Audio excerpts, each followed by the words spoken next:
are reported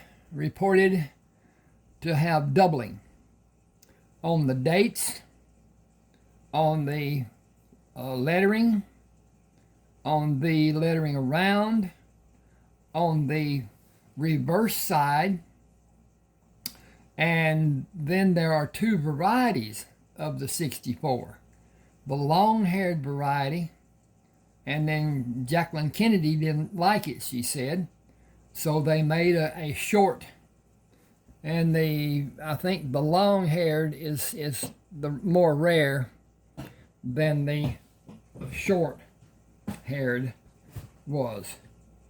At any rate, they are still collectible. Our banking system is coming to the point that it's going to be digital. There are restaurants now, other facilities and whatever, who are not taking cash.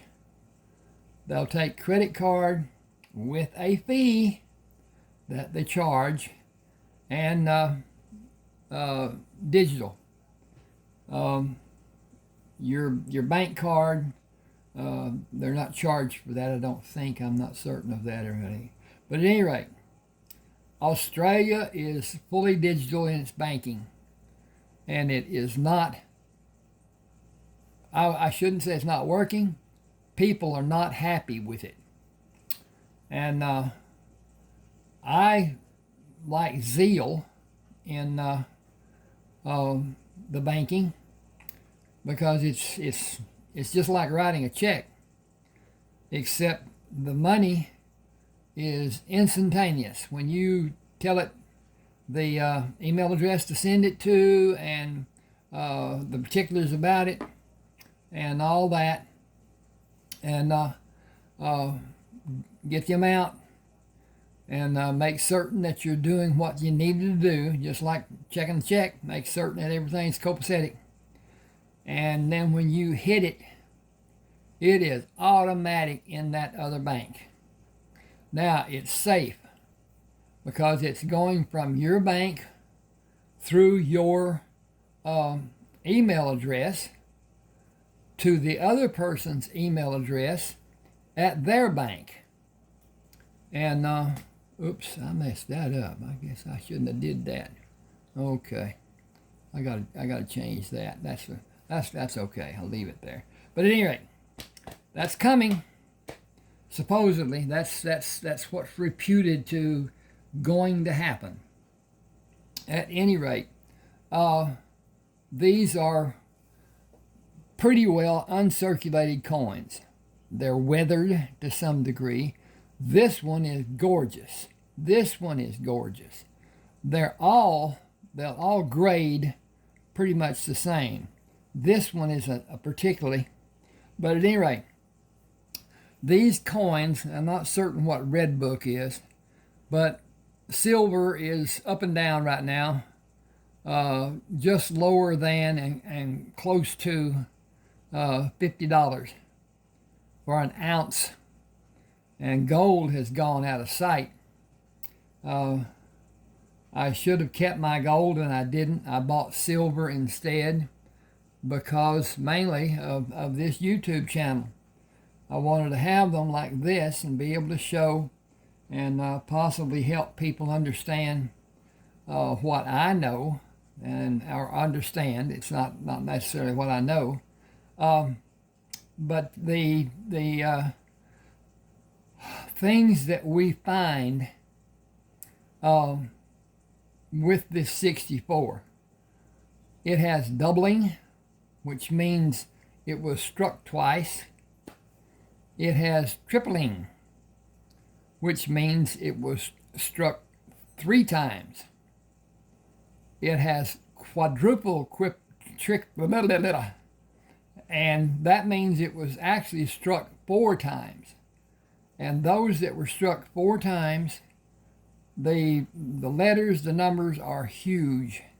They're very easily to see that they're different from those that are only struck once, or were struck in the same place once, twice, 3 times, whatever, because that happens sometimes. And if you want to really get a eyeful, go to YouTube and go to minting half dollars, quarters, nickels, dimes, pennies. And it's not boom, there's your half. It's boom, boom, boom, boom, boom, boom, boom, boom, boom, boom, and they're just coming off there, coming off there, coming off there, coming off there. Then they go into a vat. And many times one will come down and strike one, and it puts a mark on it. That's not anything that's really bad. Now then, if the die cracks and you can see a crack line, then that's an anomaly. That's a difference. And that's a coin that's worth more money than it would be if it was not there. The doubling, tripling, quadrupling on the letters and whatever increases the value. And if you find one that has been struck 5 times, it would really be an anomaly, because I don't think they've reported any that were done that much. But a lot of these 64s, the 64s in particular, there's all kinds of coins that have doubling. And the 2009 cents that I'm going to talk about it for a while, they have doubling to a degree. Not all, some. But anyway, with what you're doing in your coin collecting, and you know what you like, don't like, as far as okay, another thing, my banks, and I've got 3 that I use, all have a machine that will kick out a silver coin. And the Federal Reserve in Dallas also has those machines. And they're kicked out, and some of them don't get in the bin. They go on the floor and whatever. They sweep them up before they leave. And those coins are kept to be sold, to be melted. And every time that happens, the population of coins, whatever it is that they've melted, goes down, which raises the desirability of the coin to a degree. Now that's just, you can't predict what the market's going to be and whatever. But at any rate, if you have 1964s and you have a microscope, because you need the microscope to see most of the doubling, and it's a tedious process, unless you just have time and you want to do that, and I do from time to time. I'm retired. I've got a lot to do with my YouTube channels, because I've got 2, and I've got eBooks on both those channels. But at any rate, that's one of those things too. I'm going to move these a bit and show you 2023 half dollars that I got from a bank that came from the Federal Reserve, and they are beautiful. They are gorgeous, gorgeous coins. Oh, I'm going to do this first. This is a ding dong. Boy, that was brilliant. I got to turn this first of all. And so here we go. This is one of my favorite coins. It is a 1875 seated Liberty cap. Now, I don't know what all that designation period stuff is, but here is the shield, like you would see on a later date penny, cent, We call them pennies, and I don't know why, but that's just what I was raised with. At any rate, that is a almost uncirculated. It is gorgeous. I'm going to flip this over so you can see the back side of it. And so it is the shield again on the eagle. I'm going to move this over here. It's pretty. Now, it does not have a mint. It does have a mint mark. Wow. Okay. I can't see it. I'm not that. I could turn my little microscope on and see what it says. It says I'm not coming on yet. Nope. There you go. Come on. Kick 'em. It's not wanting to come on. It's a one of those things. This is making me angry. All right, I quit. At any rate, it's a pretty coin. I did not purchase it. I traded for it. Traded coins, and some of them were 1964 Kennedy halves that I wish I had back right now. But I just learned about this, the anomalies in the 64s. I knew about the hairline before, and I don't know the distinguishment. You'd have to look that up, to really know what's what, and have your knowledge be based better than what mine is right now. At any rate, this is going to be another. Okay. Right here, this is a proof. 7676. So that's a I can't tell if it's a clad or not. And it is a clad. There are silver below it, and those are pretty precious. This is silver. You can see, well, you can't see the lines for the threads that are there, but at any rate, this is a D, minted in Denver. Denver has a much higher quality, it seems, of striking. The Philadelphia, it does put out some great ones, like this. These are P's, and these are well struck, and I think that's a P. Yeah, that's a P. All those are P's. At any rate, I'm going to move these around a bit and let you get an idea of what is what and where and when and who and stuff. And let's see what I'm going to do. Okay. KKK. There. These are 2023. They originally reported that there were only 5 million of the 2023s made in Denver and 5 million made in Philadelphia, which turned out to not be correct. There are a lot more than that.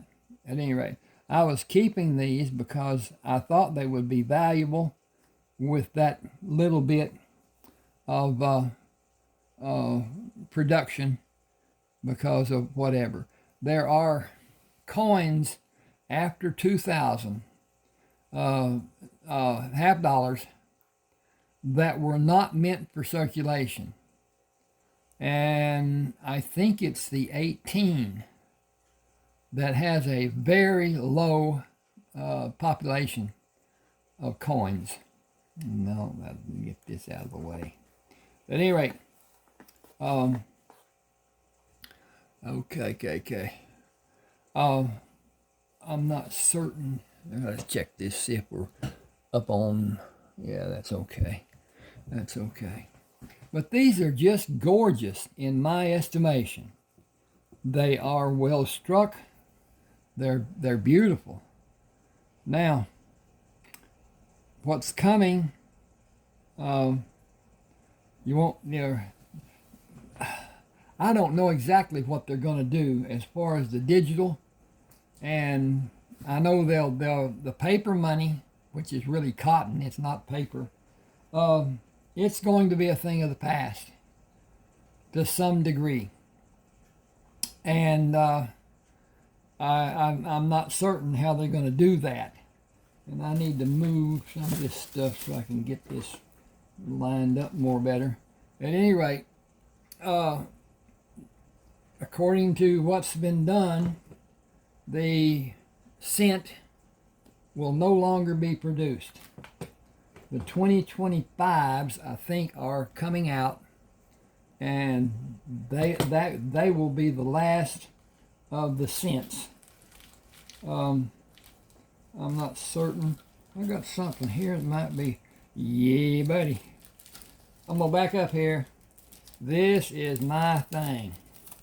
These are 19. I'm gonna get these back here a little bit so you can see them better, and hopefully these are 1970s. They were not put into circulation. No 1970s were put into circulation. They were done like this in packets, and they're 40% silver, but this is uncirculated. This is drop dead gorgeous. I wonder if I could stand that up and use it to get this up. There you go. 1970, uncirculated. There's 5 coins here. But anyway, you can see the Bureau of the Mint. It's where it's packaged. And they are low in population. They're extremely collectible. That's just one of those things. So anyway, I thought I'd show them. And I enjoy looking at my coins. I enjoy looking through things. And I've got what are these? Oh, that's just dollars. Okay. I'm going to move these around a little bit and bring out these 2009 cents and talk about them a little bit, because they are really, to me, desirable. I took these out. I've got a raft of these. I've got a bunch. I took them out. I looked through them under the microscope, and I'll turn this a little bit so you can see stuff. There you go. That cent that you see there is the second coin in a set of 4 that was done in Philadelphia. There's another set of 4 that was done in Denver. The Philadelphia have doubling. And if you see right here where he's holding that book, there's a second image in some that is doubling of his thumb. There is doubling in the lettering of some. There's just a lot in those. And there's 4. I don't know if I got this. Yes, there you go. This is a, I don't know where I put it. Can't get it there. Put it there. Okay, that is, you can see he's in front of the building. That is, I can't see it, but anyway, there's four. There's the log cabin, which is here. Hopefully you can see this. I can't see if I can see that there. At any rate, that's the first one. Okay, Lincoln was born in 1809. This is the 200th year commemoration of his birth date. And they did quite a few. I don't think they did a lot, but at any rate, that's it. He was born in a log cabin, and the family moved to Indiana from Kentucky and lived there for a while, a period, and moved to Illinois. And he is self-educated, and I don't think he ever attended higher education. But anyway, he passed the bar, became an attorney, had a not austere or not extremely popular, but it was mediocre. He had enough money to live on and be what would be called prosperous.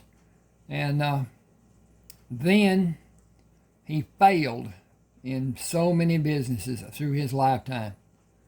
And he ran for president, and he got to be president. He did not win the popular vote. And what he got done, he wanted the South to be mechanized like the North. He wanted to be an industrial to build up the country and make it more business-like than the agricultural that was going on in the South, because the South was basically agricultural. Either they had crops over from South Carolina, Georgia, Alabama, Mississippi,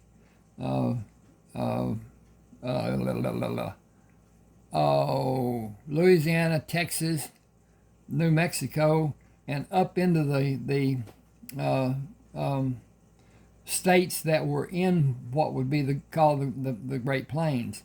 Missouri wasn't that, but anyway, it was a state when the war was happening.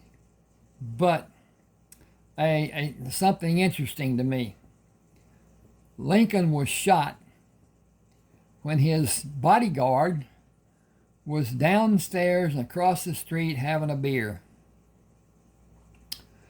Lincoln's successor was Andrew Johnson.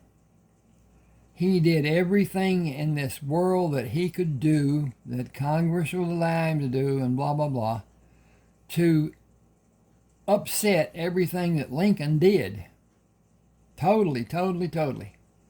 And it's one of those things. The war is something. Lee didn't surrender. He surrendered his sword and he quit the field. And he left 26,000 troops without a word there close to Appomattox Courthouse. A man named McLean owned the house that the first Battle of Bull Run happened. And his house was commandeered there at the signing, the ceremony that went on. So his house was where it began. His house was where it basically ended. Now, Beauregard and the other generals, besides Lee, continued the fighting. And even the last battle happened in Texas, down on the Rio Grande. And the Confederates just kicked the dog out of the Union soldiers, killed a bunch of them and whatever, and then surrendered because they were told that the war was over. Lee had surrendered, and all the others.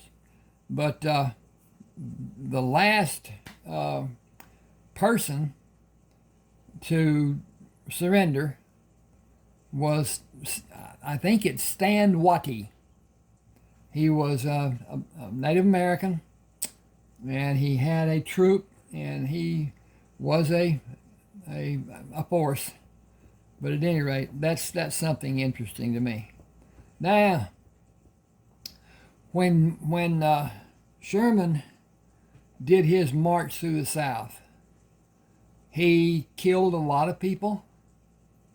Anybody that opposed what he was doing was put to death. And in that process, a lot of women and children were also in the way. And at any rate, he burnt the South, pretty much. All the plantations pretty much were subjugated to his desires and were destroyed. The life of the men fighting became such that they had very little to eat. They had very little powder. The cannon was used, and it was, I guess you'd say, relegated to having most of the powder. And the powder that the civilians had wasn't enough. A lot of times they shot somebody, and it really didn't hurt them.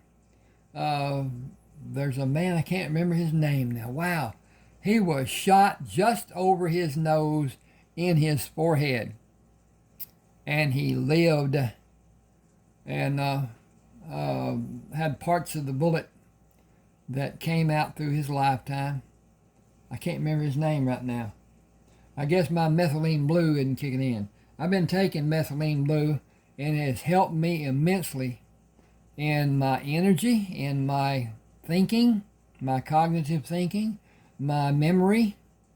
I saw a picture the other day of the woman who was the mother in the TV series, the mother of the owner of Lassie, and I knew her name was June Lockhart.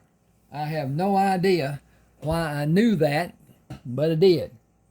And had a John Wayne movie.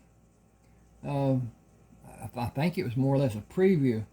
And there was a blue-eyed guy in there, just beautiful blue eyes. And his name's Glenn Corbett. And I remembered it was Glenn Corbett, but I don't remember why. Still don't know why. All right, I'm going to look through my books here, covers. These are just pictures of what my books are. I first wrote Mutual Transitions, and that is here.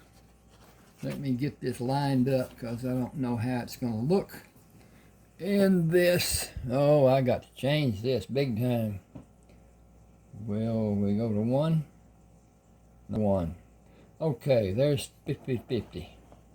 I'm going to go here, and that's pretty much where it's going to be. Okay. This book is in the possession of 2 talent agencies out in LA who are discussing with producers, people who could make the film into, make the book into a film. And I gave my permission for that to be done. And naturally we'll do some negotiations or whatever. But at any rate, this is Richest man in America is found out in Arizona. He had been abused and starved, and they anyway, it's a good read. A man finds him. His name is Morticius Alejandro Shields, and he went with Buzzard to help, whatever, uncommon as it could be, and so people would remember it, and he did that, whatever. Then I was trying to get it published. Talked to a man in Seattle. I was in Montana, and told him about my book, and he said, "Does it have sex in it?" And I said, "It does not." No. He said, "The first time author in America today does not get published without sex." So I thought in my mind, well, that'll be just dandy fine. Here we are. This is called Lovers, Lies, and Lilies. It's about a woman in an abusive situation. Her husband is a drunk, and she goes to a doctor who gives her medication and told her not to drink alcohol with that application. And she put it into an aspirin bottle, knowing that if he found it, he would just throw it in the commode. He was that hateful to her. And she gave him one pill and the doctor told her it will help you sleep. And he got up in the middle of the night, got that aspirin bottle open, and he took a bunch. And the next morning, he's not breathing. And so she's free of his problems. Then this goes into a second part. She meets a man named John Barlow. And I wrote about John Barlow, but anyway, he had died, and she met a friend and whatever, and they get entangled, and it goes on. And then this is Emily's story, which is actually a third part of the book to a degree, but it is the main characters that were in Lovers, Lies, and Lilies 1 and 2 are still in this book, but it's basically focusing on Emily and her life. Okay. Now, they are not in order, but anyway, this is Hurricane Bay. He's been Trent, whatever, the main character. He's been playing poker with his friends in town, and he is driving out to his house on Hurricane Bay, which is outside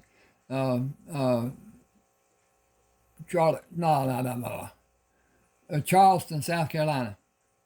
And at any rate, Hurricane Bay is a city, and whatever. This is fiction. All my books are fiction. So at any rate, he meets a woman on the road who's had car trouble, and she has not had anything to eat, water or whatever, in several hours. And he doesn't have water per se, but he does have beer, and has an open bottle of 7-Up, which she drinks, and then she gets several beers, and she is soused. So she won't tell him where she lives. She doesn't want him to know about her, because he doesn't. He should. But anyway, when they are at his house the next day, his friend, a judge, calls him to tell him that his brother Benny has been killed, and asks him to take over the to come to Benny's house and get there, and it's a mess and whatever. And he asks him to take over the investigation, and he does. And it goes on with his actually finding out what happened to Benny. Then this is Orange County, which is follows up on Hurricane Bay. This is a story about murders and whatever that are associated with drugs, and it continues with the people that were in characters in Hurricane Bay. This is Never Too Late. This is Carlton Brisbane's great-grandson, something like that. Anyway, he's a colonel in the Army. And he is a special envoy with the president. But anyway, he goes to a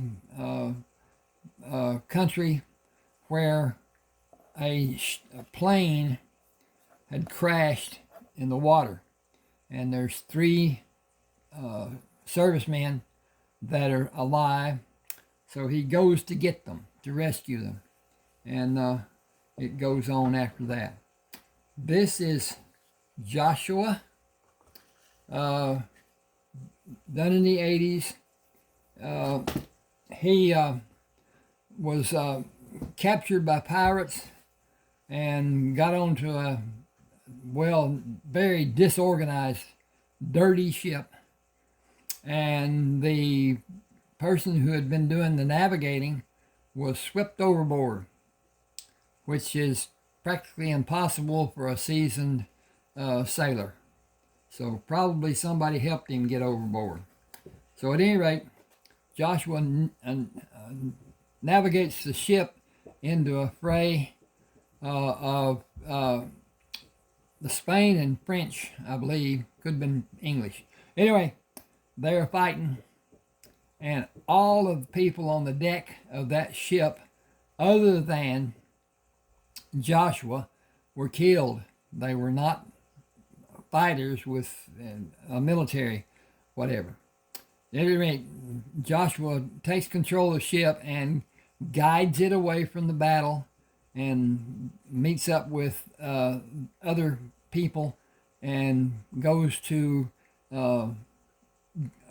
give the ships, some of the ships that he has garnered, to the person that owns it. They go on with working out in the Mediterranean to stop the supplies going to Napoleon. And they are successful with that. And then this is Joshua's Way. This is after they had made it across the Atlantic to Charleston and his home, and goes on with his life there. And he goes to, he's wanted by the government of Spain because they had a thing about what he did and stuff, and they didn't like it. And so anyway, they were trying to kill him.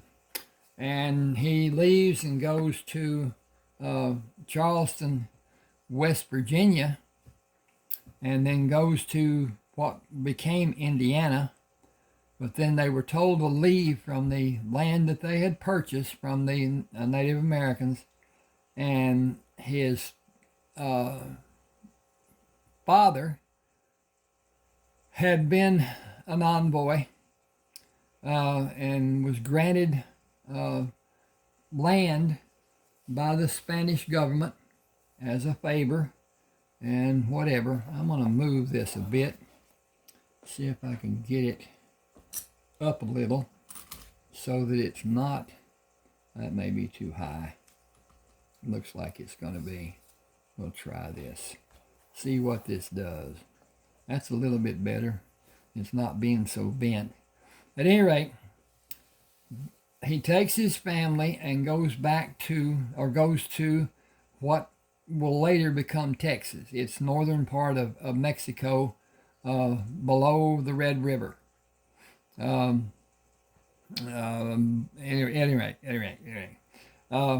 His wife gives birth to Heath, and she dies on the way.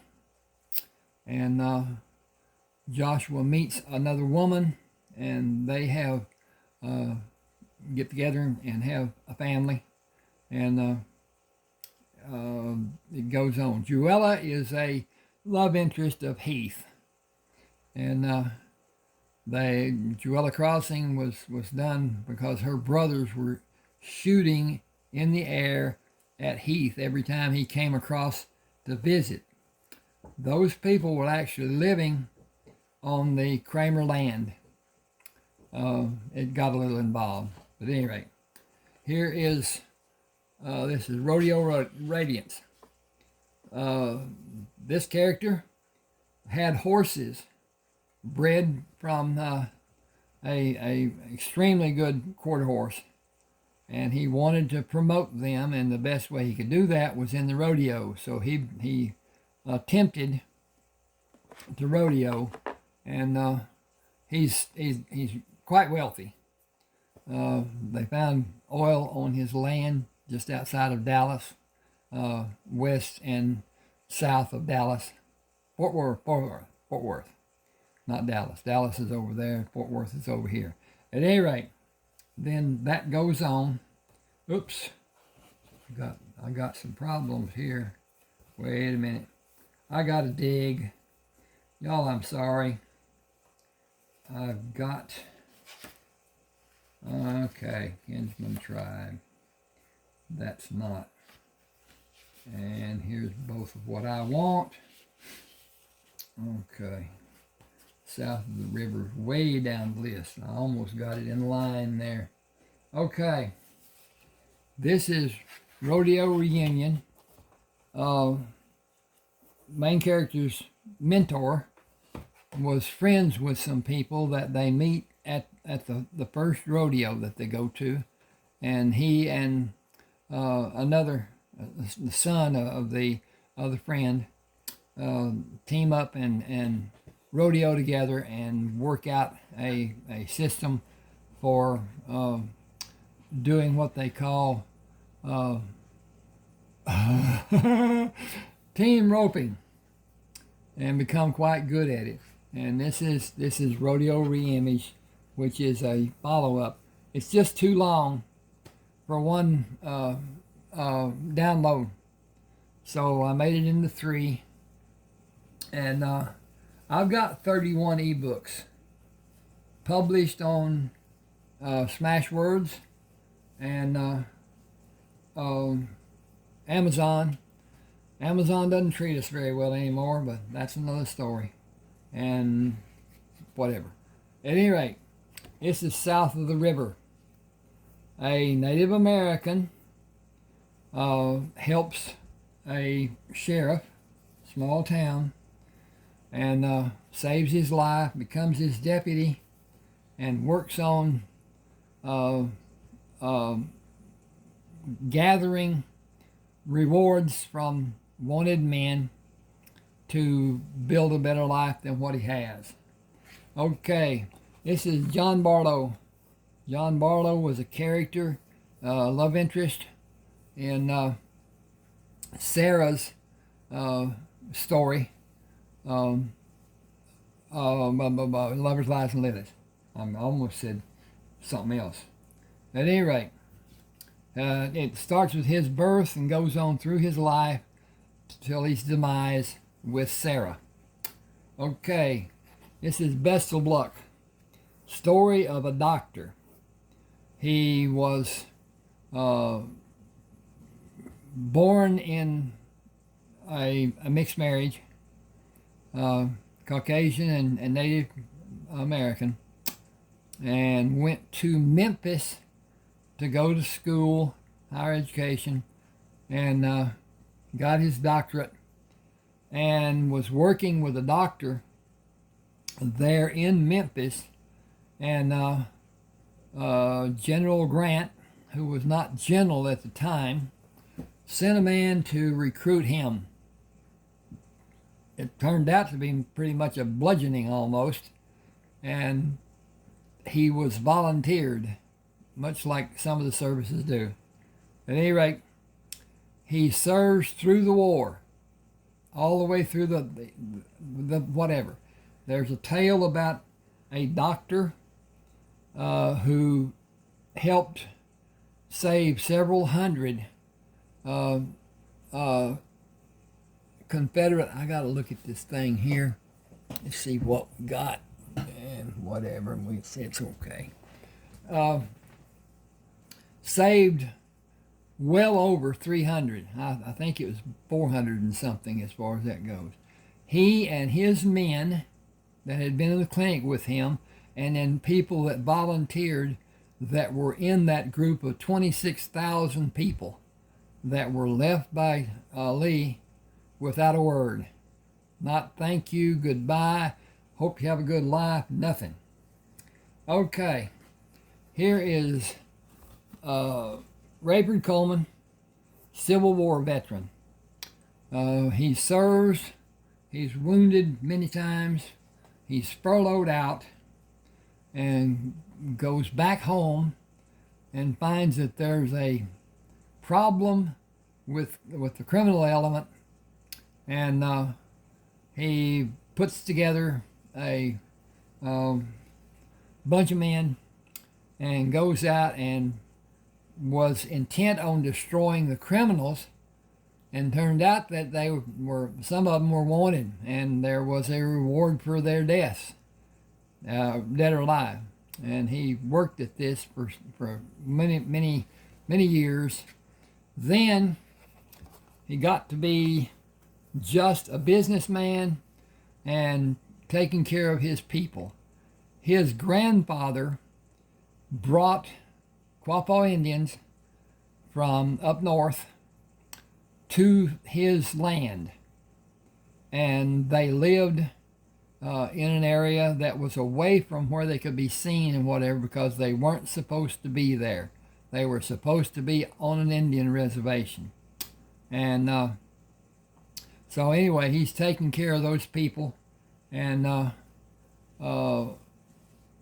meets several women who become his counterparts. Never married. They couldn't be accused of bigamy and whatever. So, at any rate, he had a bunch of kids. Anyway. All right, now I'm going to go and see if I can find... I got summer help wanted. I can't find that. At any rate, his son becomes a U.S. Marshal to take care of the 1880, 1870, 18 whatever, the census, so that nobody went onto that ranch farm and met the Quapaw Indians. And they were all counted as they should have been and whatever. And so that was another thing. That's sexy. All right. This is Summer Help Wanted. Eric Traburn. And he's a rodeo person. And he was friends with a man who died and had a huge farm. And the grandniece, came to manage it. Not as a directive from him. He said that anybody who wanted to could manage it and have part, but part had to go into a reserve. He left the farm to Eric. They called him Trey. And he did not want Carol, his wife, to have any portion of that farm or any profit from it. So until Trey was divorced and away from her, he could not take over the farm. And it goes into a relationship with her that is stormy at best. And this is adult reading, so beware. Okay, here's Neighbors with Benefits. And as you can see from the cover, 5 women and 1 man. He is a engineer, draftsman, architect, and has been given the task of supervising 5 chemical plants being built. And he needs help, and a woman comes, and he had a sign up for asking for domestic help, and she makes a deal with him. And these 5 women, 1, 2, 3, 4, 5, Monday, Tuesday, Wednesday, Thursday, Friday, they each had a day, and they entertained him. He entertained them, whatever. This is Sexy Assassin. She is a niece of one of the women, and they all leave him in different situations. And she asks him to help her in her work. She is an enforcer with the mob, and mostly her method is a syringe needle in an orifice down between a man's legs with snake venom. And that was her method. It didn't show any scars or wounds or anything. Anyway, they attempt to get away from the mafia, and traveled in different means to be able to do that. And it goes on from there. This is Decorated for Duty, Carlton Brisbane. He is the most hated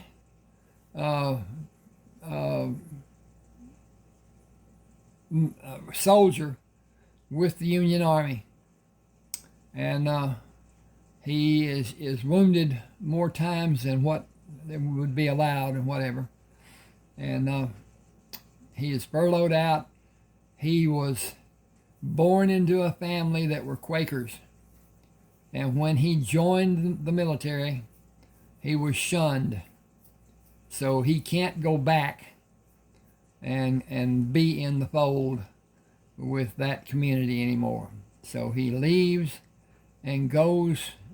He decided he'd go as far as he could possibly go, and goes to Oregon and sets up a farm and whatever. It was Umatilla Landing until they took the landing off and made it Umatilla, which is a very good climate. It's not cold very, it's not hot very. And it goes on with his life, what he does.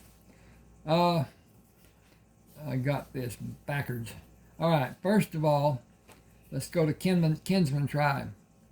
This is Cullen Allen and Kiowa Bennett. Cullen meets a woman who is on the northern farm up by the Red River, who is an Indian, and he is smitten. And he goes with her to tell her family that she will be with him. And they see him and see him to be a Caucasian white man, and they kill her. And he kills a bunch of them. And that puts him on the outlaw trail. He meets Kiowa Bennett, who is with some others who are also hiding out from being slaughtered. But anyway, it goes on. That's part 1. Then I got to get through here. This is Kinsman Tribe 2. It is a continuation of that story, It's just too long, too many pages, too many whatever. And but at any rate, this is Buzzard Shields, South. He is born to a man and woman who had a daughter older than him. And he actually has a cousin. No, I'm sorry. He is her. So he'd be nephew to Buzzard, but he is older than Buzzard. Buzzard works at a shop that his dad had worked at, building fixtures for grocery stores and stuff. And he is made a lead man to set up the new stores. And then Martha Blasingame dies, and when she died, that job went to the South. So at any rate, he gets his recommendations and whatever, and goes to build a house that will house different girls, co-eds, at Texas Tech pasture, or Texas Tech, Texas Tech pastures where they hunted rabbits to eat and whatever. So anyway, Texas Tech University, and then he enlists in the Corps of Engineers in the Army to build barracks at a military establishment. Then a year after, he is assigned duty to survey the 4-state area: Colorado, New Mexico, Arizona, and Utah. But basically it's to survey the Indian reservations, geographical and topographical, and works at that for a time. And excuse me, wrong hole. He gets into a house that sits on the line of the two, excuse me, the two Indian reservations. It's not either on one or the other. It's divided right down the middle, more or less. And he finds gold. And the chief of one tribe tells him to just put it away. Don't even say anything about it. There's not enough gold there. When you look at it, whatever gold is on either of those reservations has to be divided. And that takes it up into thousands of people. So if he had $1,000, they wouldn't even get $1 apiece. So at any rate, he follows that admonition and sends some gold, $30,000 or so, to his nephew Lee to buy a bigger, better single engine, single wing aircraft, because he has a mail route. And so when Buzzard goes to Alaska, Lee has found gold places that were gold, and they start gold mining, and they are prolific in their advancements and their mechanics and their processes in mining gold. And it turns out to be lucrative out of this means. They become two of the richest men in America. And so that's north. This is after they have done their first time. Buzzard feels compelled to go back and help the Indians. He goes back to set up collective stations and whatever for water coming out of the mountains, to have water for the Indian reservations to grow crops. and it works out good. The Mormons did the same thing up in Utah, and those facilities that they built are in operation today. So, at any rate, then once he's done there, he goes back to Alaska and they mine again. He builds a house. He's got a truck. He's got a bear named Ruby that he found as a cub. Her mother was dead. And he takes care of her through the book. And then gets into airplanes of his own. And he bought a shipyard near Stockton, California, then bought another down in San Diego that they rebuilt and added to and whatever, and government contracts and whatever. And he is found by Wilson Kramer, who was the man he found in Arizona. And he goes back and joins up with him, and they continue mining the gold. Okay, this is Sherman, who is Joshua Kramer's oldest son. They have ships that Joshua has had built, and they have a line, and Sherman takes charge of a ship.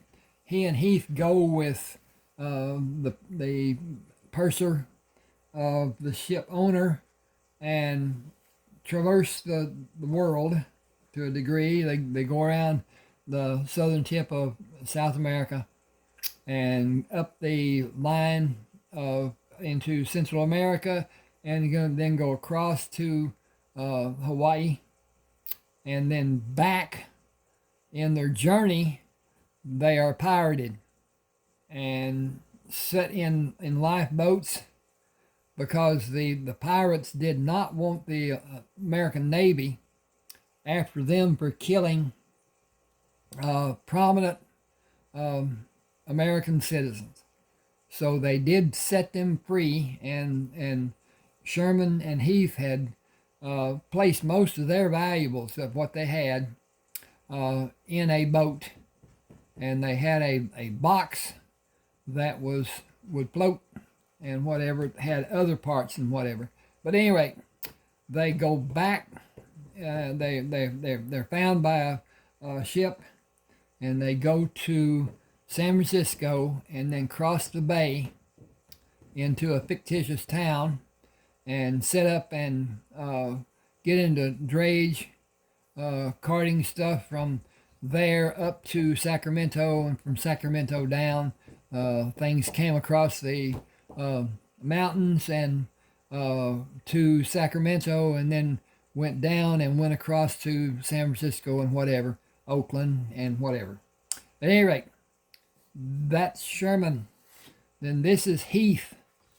He goes back with Sherman from California, and Sherman goes to check on the businesses that they have on the East Coast.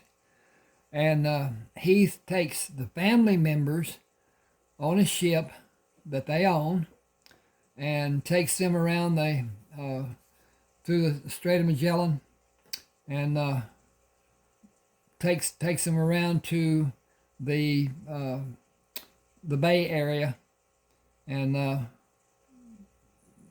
goes on from there. Continues. This is actually Clay Byers' Bounty Hunter, and it's not really the cover, but it works, so there it is. Anyway, he was a what do you call it? The orderly or whatever to the doctor, and his brother was there too. But anyway, he is furloughed out, goes to Missouri, and then goes into Indian Territory, what becomes Oklahoma, and Joshua learns about him through a ferry system that they have coming from the Indian Nation over to Texas.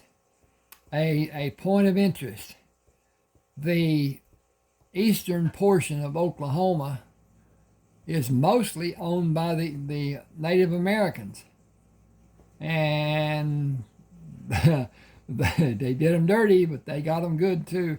At any rate, he hooks up and gets into the outlaw trail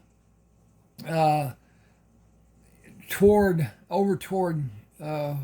where Rusk was, and where Joshua was, and through the bounty hunting, the rewards, and the stuff that he found, the loot and whatever, he has quite a life.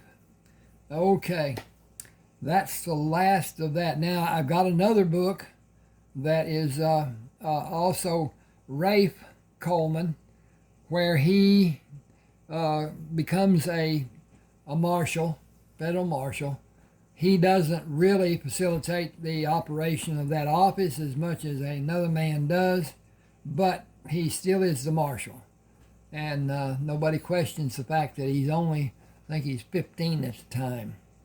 At any rate, goes on with his life. His Rafe and Carlton brothers, born to different mothers, but the same father. And his life, their lives. It's interesting. At any rate, I'm going to get off here. I want to talk about, if you will, subscribe, and let me know what you want to see. I've got other coins other than what I've shown you here, and I may do some of them. There are some really good. That doesn't have threads. This does have threads. Okay, this doesn't have threads. Okay. At any rate, thanks for being with me. Please subscribe, hit the like button, and let me know what you think about things. And I appreciate you being with me. Thanks a lot. And this is 1 hour.